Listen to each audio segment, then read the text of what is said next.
Hey guys, how are you guys doing? Just want to do a little video on an issue that I had on my car a couple of days ago.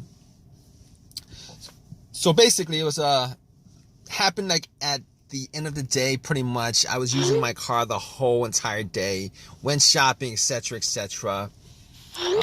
Went to the Home Depot, parked it there, went in, grabbed some stuff, came out, got into my car, tried to start it, and did not start. It didn't crank. And I was very surprised at that because, let me see. I don't know whether I was surprised at that or not because I did change up the battery about a month and a half ago.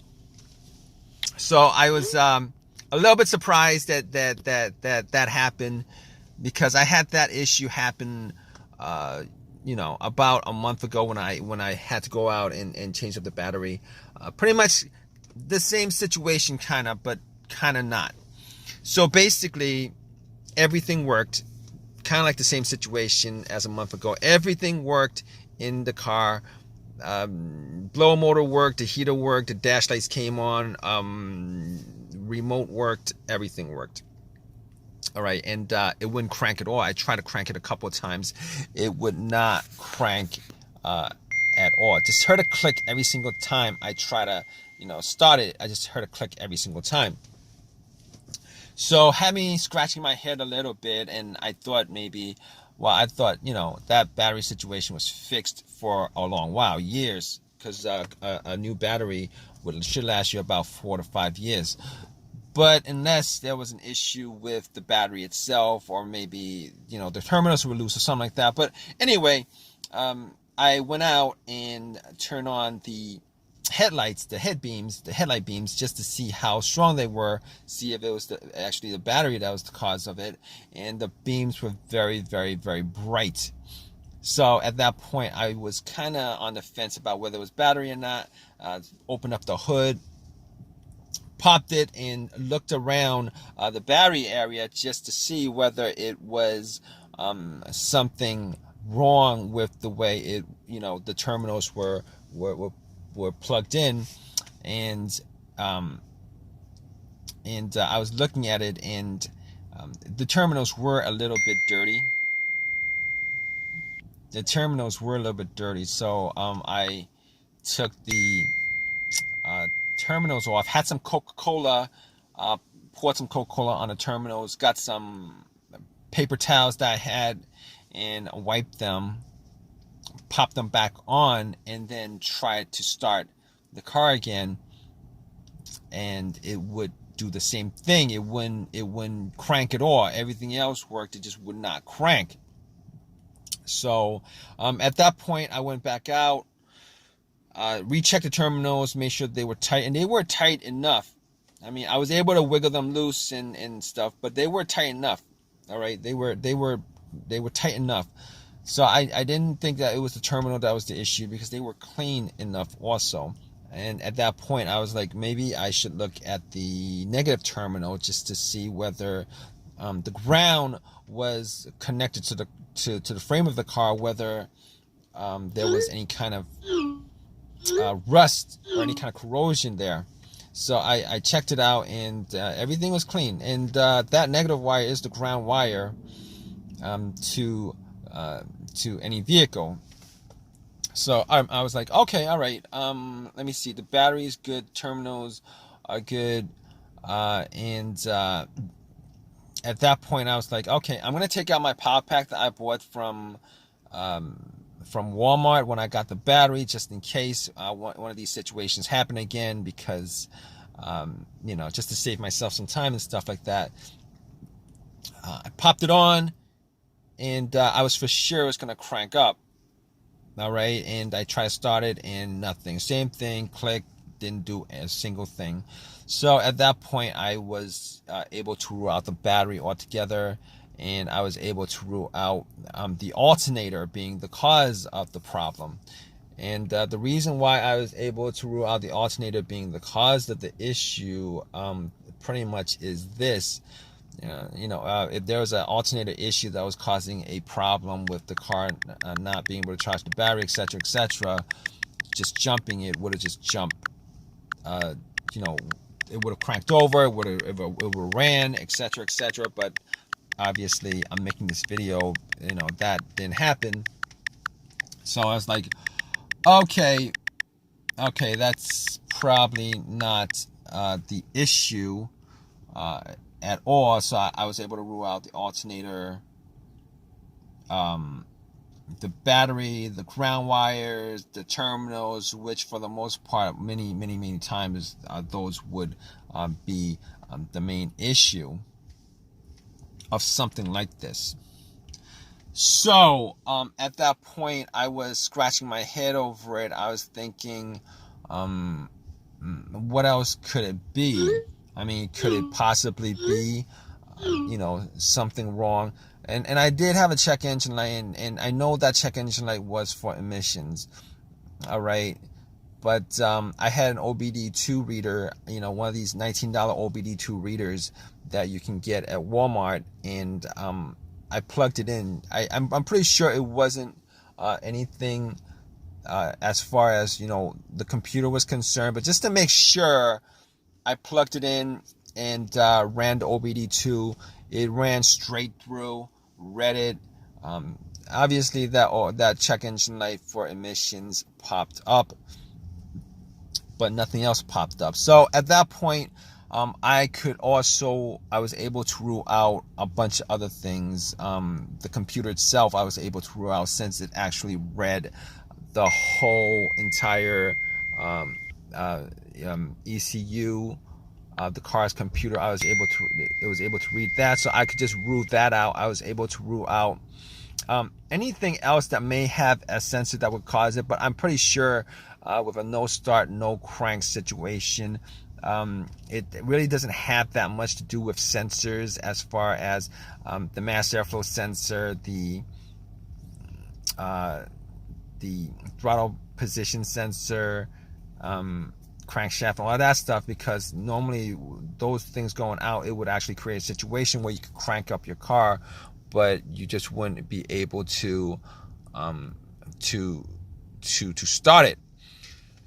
So anyway, at that point, I was left with a couple of things. That I could try to figure out whether I could fix it or not. And a couple of those things would be the fuses and the relays. Now, I opened up the fuse box and checked out the fuses, just to make sure that there weren't any kind of brownish tint to any of the fuses, just to give an indication that fuse was blown. I wasn't able to smell anything that was burned, so basically I knew that it wasn't, that, and I couldn't pick it up. I didn't have a fuse tester with me, so I couldn't pick it up if any of the fuses had issues. But from eyesight alone, I could tell that none of them were probably the problem. But I can recall two cases where I've had issues with this kind of situation, where I had a no crank, no start, where the fuse was the cause of it. One of those situations was with an Acura, and the main fuse of that car was blown. The main fuse of that vehicle was blown, and it pretty much caused an absolute power outage throughout the whole entire car. In that situation, there was absolutely no power at all inside the car, as if the terminals were taken off the battery. And once I changed up that main fuse, everything started up again, everything worked, everything was good. So but unfortunately, that wasn't the same situation as I had a couple of days ago, because I was getting power, it just wasn't cranking up. And the other situation with a fuse I had was with another vehicle that I had, and that situation was with the car, not the car cranking but not starting, and that situation was a result of a fuse to the fuel pump, or to the ECU, the car's computer. And once I swapped those out, it had no problem starting. But since it's not cranking at all, I could rule that out. I could rule those two scenarios out as far as the fuse is causing this particular situation.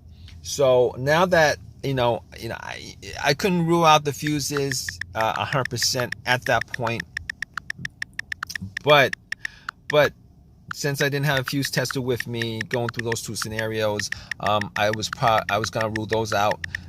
I was actually looking for a quick fix. So here's the thing about it. All right. Now after that, there's only a couple of things that I could think of that could cause that situation, generally speaking. All right. The starter or the relays. Now, I didn't think it was the starter because I did change out the starter about a year ago. The starter was changed out a year ago. So, and the starter that I bought was a brand new starter. Now, there are chances that the starters do go out. But in this situation, I was thinking rebuilt starters go out more than new starters. And the starter that I bought was an OEM starter. Okay, so I was like, okay, I was crossing my fingers that it could be the relay that was the issue. All right, that's me crossing my fingers, thinking that was one of the relays, probably a starter relay that was causing the issue. And I went to looked at the relays. Check the relays out. Obviously, if you guys know anything about relays, it's not something that you could probably, visually check to see whether, something is wrong with it or not. Normally, relays make clicking noises and stuff like that. And I was hearing a click, but it could have been the clicks were faint. I was hearing a click. So anyway, I got out and Anyway, I checked out the relays and found out where the starter relay was. What I did was I took it out just to inspect it, just to see whether there's any kind of corrosions on the stems or not, and didn't see too much corrosion on the stems. Now, normally, what this situation would entail, as far as me testing it was concerned, was if there was somebody else who could listen to the relay clicking when I'm in the car and stuff like that, I could be able to tell 100%. Probably not 100%, but whether that was the issue or not. But what I did was, instead of doing that, I checked for another relay that had the same, I checked for a relay that was similar, an identical relay in the box. And what I did was, just to test it out, I took the relay out and then swapped it. I took the relay out and then swapped it. And once I swapped it, I tried to crank the car up, and bam, it actually cranked up. It cranked up. It started. So at that point, I knew that it was a malfunctioning relay. Now, so I was able to drive it to AutoZone, bought another relay, popped it in. It works. It's been working since. So it was the starter relay that was the problem. Just want to tell you guys that I did hear the click. I think the relay was malfunctioning. It was working. The relay was working, but it was malfunctioning. I think that was the main problem with the relay itself. The main problem with that issue was that it was working, but it was malfunctioning. Now, I didn't really care enough to do that test, but I did hear the click. And normally when you hear the click, it means that the relay is working, which kind of caught me off guard. But it was working, but I think it was malfunctioning. That's why it wasn't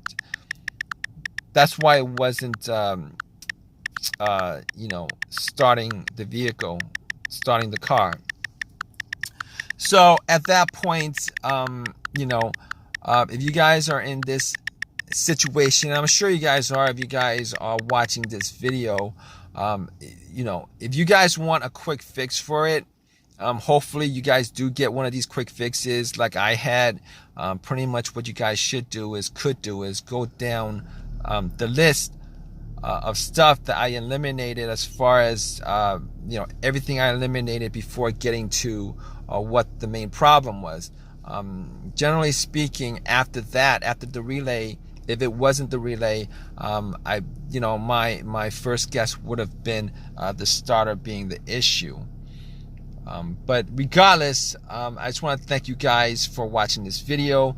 If you guys have a comment, please leave a comment in the comment section. Please subscribe, and please give me a thumbs up if this video has helped you guys out in any way. All right, guys, take care.